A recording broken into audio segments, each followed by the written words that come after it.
अस्सलाम वालेकुम स्टूडेंट्स, हम यूनिट नंबर 4 का टॉपिक पढ़ रहे हैं tissue.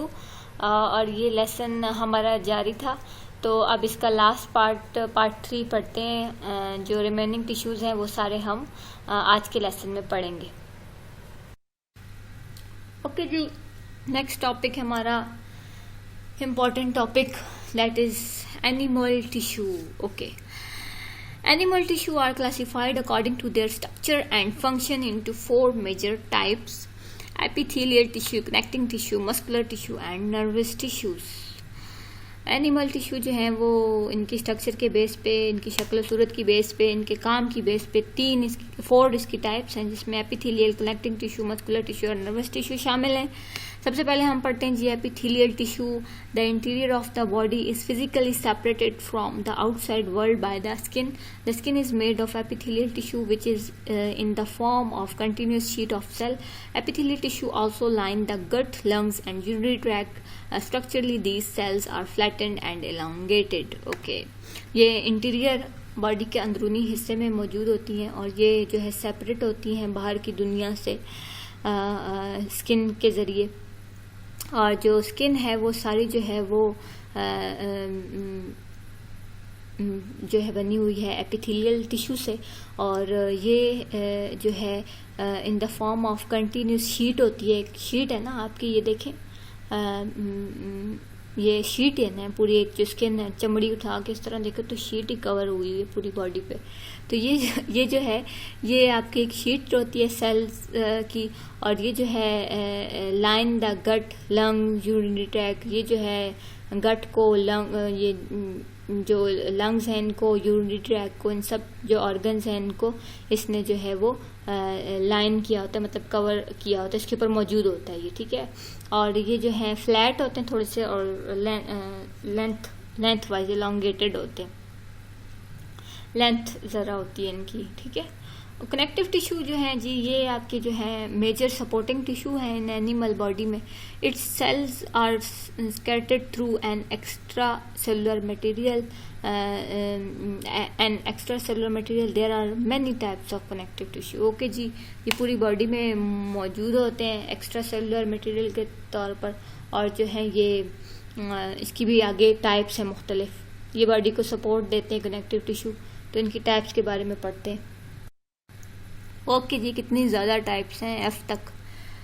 Loose connective tissue, it's extra cellular material contain loosely packed collagen, a protein fiber. It is widely distributed under the epithelial tissue. It is hold organ at their specific place. Okay, ये क्या करते हैं जी, ये extra cellular material जो है ये क्या करता है, वो लूजली पैक्ड होता है, और ये एक प्रोटीन है, फाइबर है, ठीक है। ये लूजली पैक्ड होता है, कोलेजन है, प्रोटीन है, और ये क्या है, ये एपिथेलियल टिश्यू के नीचे मौजूद होता है, ठीक है। और ये बाकी सारे ऑर्गन को अपनी जगह पे लगा के जगह पे रखता है, ठीक है। फाइब्रस कनेक्टिव टिश्यू जो है इनका काम क्या है, ये भी एक्स्ट्रा सेलुलर मटेरियल है जी, और ये क्या करता है, contain tightly packed collagen fibre. इसमें भी टाइटली पैक्ड कोलेजन फाइबर होते हैं। It is in the form of tendons which attain muscle to the bone and ligament joint to bones. Okay, tendon जो है वो बॉडी का एक ऐसा पार्ट, वो हिस्सा टेंडोन जी जो कि मसल को आपकी हड्डी के साथ जोड़ के रखता है, तो उस हिस्से को आप टेंडोन कहते हैं, ठीक है। और जो आपका लिगामेंट है वो 2 हड्डियों को आपस में जोड़ के रखता है, तो ये कौन बनाता है, फाइब्रस कनेक्टिव टिश्यू जो है, ये चीज़ें जो है ये उनकी फॉर्म है, ठीक है। अच्छा जी, उसके अलावा जो है एडिपोज टिश्यू है, it contain swollen cell due to the presence of large number of fat droplet. It is found around kidney, under skin, in abdomen etcetera.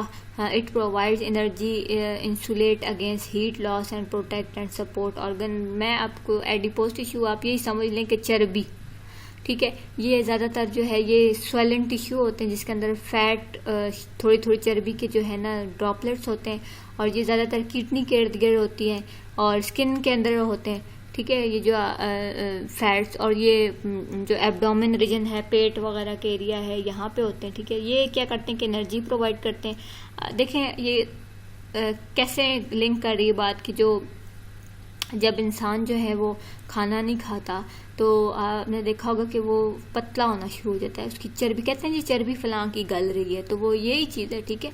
ये क्या करते हैं कि ये मौजूद होते हैं बॉडी के, ये आपके जो है प्रोटेक्ट करते हैं, एनर्जी देते हैं, ठीक है।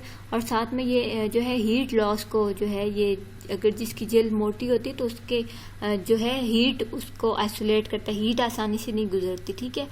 मतलब कि एकदम से बॉडी ठंडी नहीं हो जाती, एकदम से बॉडी गर्म नहीं हो जाती, और ये सपोर्ट भी देता है, ठीक है, ऑर्गन्स को। जो नहीं कहते कि फलाने को सर्दी नहीं लग रही, उसके ऊपर शायद चर्बी ज़्यादा है, तो वो यही वजह कि उसमें से जो है हीट ज़्यादा सर्दी में जो है उसको नहीं गुजरती, और इसी तरह गर्मी का भी है। कार्टिलेज जो है जी, its extra cellular material contain bundle of collagen fibre and rubbery substance, it is found around the end of bones, ठीक है। ये एक एक्स्ट्रा सेलुलर मटेरियल है जो कि बंडल्स होते हैं, जिसमें कोलेजन फाइबर के बंडल होते हैं, और ये रबड़ की तरह का आपकी जो कान है, इसको ऐसे ऐसे करें ना कान को ज़रा, तो ये देखें इसके अंदर कार्टिलेज है, ठीक है, इलास्टिक सा ऐसे रबरी सब्सटेंस है, और ये जो है बोन्स के इर्द गिर्द मौजूद होता है। ये आपका कान, नाक को भी ऐसे ऐसे करें ना तो हिलता है इधर उधर, ठीक है। तो ये ट्रैकिया, लैरिंक्स, गर्दन के एरिया में, लैरिंक्स में, ट्रैकिया में, ठीक है। तो ये क्या करते हैं कि ये फ्लेक्सिबिलिटी और मेंटेन करता है बॉडी को, और मूवमेंट में हेल्प देता है। बोन है जी, हड्डियाँ, it's extra cellular material contain collagen fibre and calcium salt, it support, protect, provide liver system of movement, store calcium and form blood cell। हड्डियां भी ब्लड सेल बनाती हैं, ठीक है। ये भी एक पॉइंट है, ये आपको पता होना चाहिए कि हड्डियों से भी ब्लड सेल बनता है, सिर्फ लिवर ही नहीं बनाता।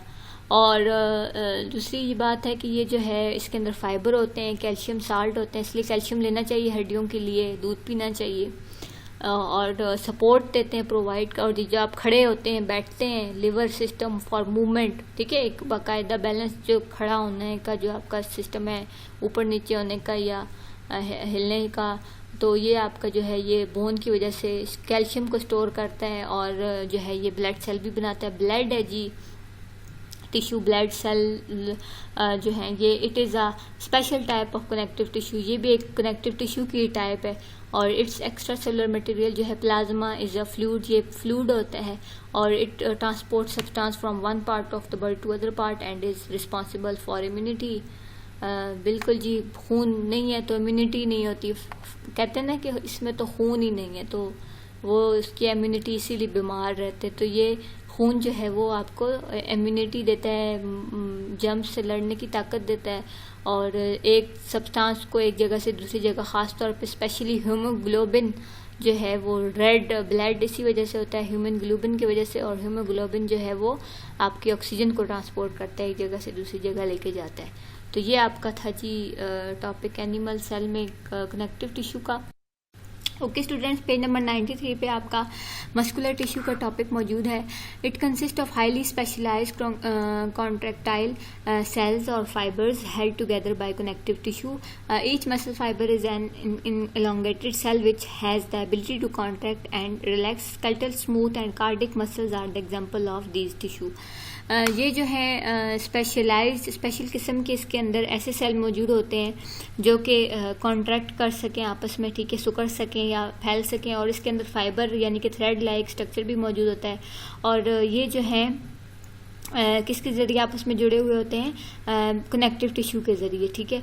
और इसके जो ईच मसल फाइबर जो है ये एक एलोंगेट थोड़ा लंबा सा स्ट्रक्चर होता है, ठीक है, और इसके अंदर एबिलिटी होती है कि ये सिकुड़ सके और रिलैक्स कर सके मस्कुलर टिश्यू, ठीक है।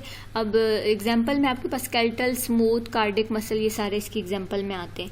स्केलेटल मसल के बारे में पढ़ते हैं जी। These are attached to cartilage and bones with the help of connective tissue called tendons.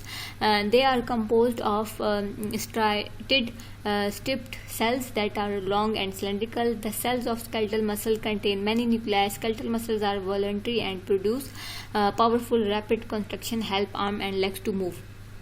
Skeletal muscle जी ये जो है कार्टिलेज और जो है वो अटैच करते हैं, attach to the cartilage and bone और कार्टिलेज के साथ जुड़ा होता है कनेक्टिव टिश्यू की मदद से, जिसको आप टेंडन्स कहते हैं।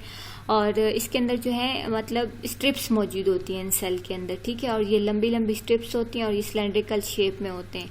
और ये जो है इसके अंदर बहुत ज़्यादा न्यूक्लियस होते हैं और ये जो है वॉलंटरी एक्शन को कंट्रोल करते हैं, जो आपकी मर्जी से एक्शन होता है, जैसे कि जल्दी से हाथ को पीछे कर लेना या चलना, ठीक है। अपनी मर्जी के जितने भी एक्शन है तो वो सारे स्केलेटल मसल कंट्रोल करता है। स्मूथ मसल जी क्या है? These are found in the walls of hollow structure such as blood vessel, gut etcetera. They produce slow contraction their contraction moves substance to food stuff urine in the hollow organ. They are composed of spindle shaped striated muscles and are involuntary in action. Okay, ये जो है smooth muscle, ये जो है ऐसी जगहों पे होते हैं जो ऑर्गन्स होते हैं जो अंदर से खाली है, जैसे आपकी वेन्स वगैरह, रगों वगैरह का स्ट्रक्चर है ना, इस तरह के ऑर्गन्स में होते हैं। या ये खुराक की नाली वगैरह का स्ट्रक्चर है, या गट मतलब कि आपके जो आंतों का स्ट्रक्चर है इसमें मौजूद होते हैं। और ये बहुत जो है ना स्लो कॉन्ट्रैक्शन करते हैं, ठीक है, ज़रा स्लो जो है वो काम करते हैं और सुकड़ते हैं। और ये जो है ना मदद करते हैं आपके, देखें जब खाना खाएं तो जो खाना आपके स्टमक तक जाता है या आपका जो फूड है जो बाहर निकलता है बॉडी से, तो ये आपकी मर्ज़ी से नहीं होता, ठीक है। तो ये सारा जो है स्मूथ मसल्स की वजह से होता है। और ये जो एक्शन होता है ना ये आपके कंट्रोल में नहीं होता। अनस्ट्राइटेड का मतलब कि इसके अंदर स्ट्रिप्स नहीं मौजूद होती, ठीक है, ये स्मूथ मसल होते हैं। कार्डिक मसल है जी, these are found in heart. ये कार्डिक जो मसल सिर्फ हार्ट के रीजन में, हार्ट के ऑर्गन में मौजूद है। These are composed of branch fibres and are capable of sustained contraction. Their contraction produce heartbeat that propels blood into vessels. They are also involuntary in action. Okay जी, इसके अंदर ये जो muscle हैं जिसे ख़ास तौर पर सिर्फ हार्ट में मौजूद होते हैं, इसके अंदर ब्रांच ये फाइबर्स होते हैं और ये जो है ना इसमें जो है कॉन्ट्रैक्शन जो है ना ताकि कायम रहे, होती रहे, ठीक है, मुसलसल होती है। आपका हार्ट मुसलसल बीट करता है, तो ये मतलब हार्ट बीट आपकी चलती रहती है, तो ये जो है ना कार्डिक मसल की वजह से होता है। और ये आप जो है ना जब बीट करते, हार्ट बीट होती है तो आपका ब्लड वेसल्स में जाता है और ये इनवॉलंटरी एक्शन है, ये आपकी मर्जी से नहीं होता, ये खुद ही कुदरती तौर पर चलता रहता है। बाद आपका नर्वस टिश्यू जी, लास्ट आपका जो है वो टाइप है टिश्यू की। इसमें जो है it is composed of nerve cell which are called neuron. Neurons are capable of transmitting nerve impulses to conduct message in the whole body. Nervous tissue is found in brain, spinal cord and nerves. Okay, ये जो है nerve cell से बने हुए होते हैं ये tissue, जिनको आप न्यूरॉन कहते हैं। और न्यूरॉन जो है वो मैसेज, नर्व मैसेज जो हैं उनको पूरी बॉडी तक लेके जाते हैं और लेकर आते हैं। और ये टिश्यू जो है वो ब्रेन के अंदर और जो है वो रील की हड्डी में और नर्व्स के अंदर मौजूद होते हैं ये टिश्यू।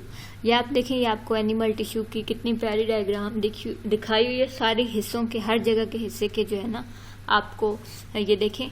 यहाँ पे ये जो आपकी पसलियाँ हैं उनमें देखें कार्टिलेज टिश्यू है। इसी तरह यहाँ पे कनेक्टिव टिश्यू आपके मसल्स में दिखाया हुआ है। ये देखिए यहाँ जो है कनेक्टिव टिश्यू जोड़ता है कार्टिलेज और बोन को। यहाँ पे मसल टिश्यू है जी, ये देखें बाजू आपको दिखाया हुआ है। एपिथेलियल आपकी स्किन के जो मौजूद है यहाँ पर। ये ब्लड जो है, ब्लड वेन्स के अंदर ये मौजूद है। और बोन टिश्यू आपका बोन्स में मौजूद है। नर्व टिश्यू पूरी बॉडी में फैला हुआ है नर्व्स की फॉर्म में। एडिपोज टिश्यू भी यहाँ पे मौजूद है, ये देखें। तो ये सारे टिश्यू आपको लोकेशन और डायग्राम के साथ दिखाए हुए हैं पेज नंबर 94 पे। ओके जी, आपकी असाइनमेंट आ गई है, बहुत आसान है। सेकंड शॉर्ट आपकी बुक में क्वेश्चन मौजूद था, differentiate between simple and compound tissue आपकी बुक में भी मौजूद था, लेकिन फिर भी मैंने आपको तैयार नवाले के तौर पर सामने बिल्कुल टेबल बना के देखा। बिल्कुल सेम टेबल आपने अपनी नोटबुक पे बनाना है, प्यारा प्यारा करके, नीट नीट। ओके स्टूडेंट्स, ये चैप्टर हमारा, ये यूनिट हमारा यहाँ पे ख़त्म हो चुका है। आपको किसी चीज़ की समझ ना आई हो या आप चाहते हैं कि कोई टॉपिक जो है वो मैं डिटेल से एक्सप्लेन करूँ, ज़्यादा डिटेल से एक्सप्लेन करूँ और आपको उसकी समझ नहीं आई, कोई भी पार्ट है इस यूनिट का, या कोई लफ्ज़ है जो आपको नहीं समझ आ रहा, कुछ भी आप पूछना चाहते हैं स्टडी से रिलेट, तो आप मुझसे प्लीज़ पूछें अपने स्कूल के नंबर पर, मैं आपको उसका आंसर दूंगी, बल्कि मैं दोबारा भी एक्सप्लेन कर दूंगी। अगर आपका कॉन्सेप्ट क्लियर नहीं है तो काइंडली मुझसे प्लीज़ पूछा करें। अपने टीचर को इजाज़त दें। फ़ी अमानिल्लाह। Thank you.